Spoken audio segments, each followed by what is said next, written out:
Hey, what's going on, guys? I'm at the Neon Light Museum. It's right over here, and I gotta be kind of quiet because we actually have a tour guide. And yeah, I hope you guys enjoy. Stop by for your lectures. Hope you guys enjoy this episode of the Neon Lights. Very gentle French handwriting, very soft pink colors. So without even trying to read the sign, what's the lettering trying to tell you about the property? Elegant, sophisticated, cosmopolitan. This is from the Moulin Rouge, right? And you're looking at this and going, Mitch, they didn't spell very well. Right. Happy accident for us, the way they dropped the sign. Can you see the section behind me? It looks like it's two words in English. Small one, slightly larger one. In love, right? This is where everybody takes their wedding picture or Valentine's Day.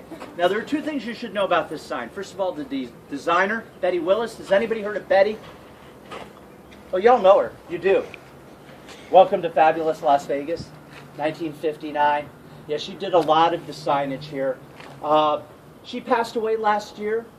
Unfortunately, I got to meet her. She did this tour for her 90th birthday. Yeah, she's a really feisty lady.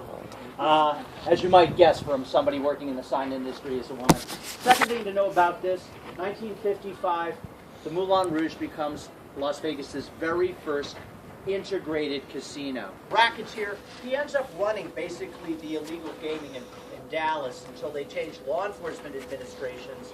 He's no longer protected, so he strikes out for Nevada. Wants to run casinos, but you have to be licensed, right? So that requires a hearing. There's a transcript of Betty's hearing where he's kicking back and casually admitting, well, I might have been charged once or twice with homicide, which he thought was pretty good because he was suspected of way more than two. When I first got to town, my parking space was about 3 or 4 down from another where there was a giant hole in the concrete that had been patched over. I asked what had happened. Benny, the land underneath Binion's was not owned by him. It was owned by a local attorney, and he and Benny were having a dispute as to the terms of the lease renewal. Lawyer goes out to start his car one day, and kaboom, both the lawyer and the leasing dispute dissolve. So you want it to be on Mr. Binion's good side. We still gave him a gaming license despite the 2 homicide charges because he'd never done a day in jail on either one. Eventually, the federal government kind of forced us to take his license away. He does go to federal prison. What do they catch him on? What do they catch everybody for? Right, you can kill people, you still have to pay your taxes. Right? He gets out, becomes one of the most innovative guys in gambling. Let me give you a couple examples how Benny Binion is probably personally touched your life. Anybody here ever had a free drink while you played a slot machine? Yeah, you don't say yes. Okay. All right. Yeah, were you sitting down at the time? Yeah, was the carpeting on the floor? These are all Benny's ideas. Yeah. He expressed his philosophy as thus. He said, you get rich making the little guy feel like a big guy. Why not put a comfortable chair in front of his favorite slot? Give him a free drink. If he's spectacular. That's ours. That's the only book we published. It's kind of this tour on steroids. This particular spectacular was designed by Charles Barter. And it's a 1950s downtown Las Vegas sign, City Center. This predates the one that's on the strip. And it's a 3-parter. The black and red used to go on top of the blue reader board. Real 1950s kind of zigzaggy design.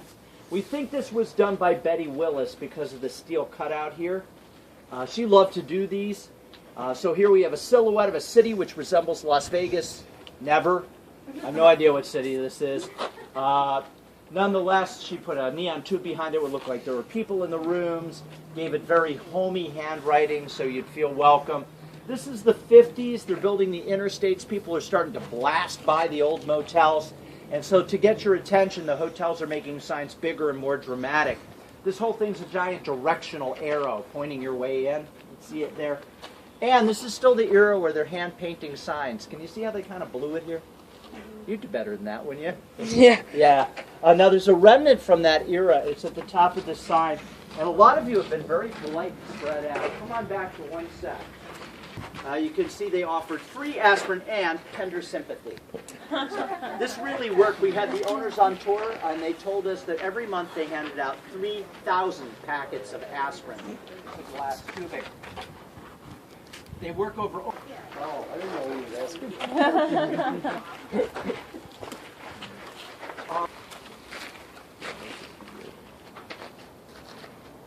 Across without a it looked like it's flannel.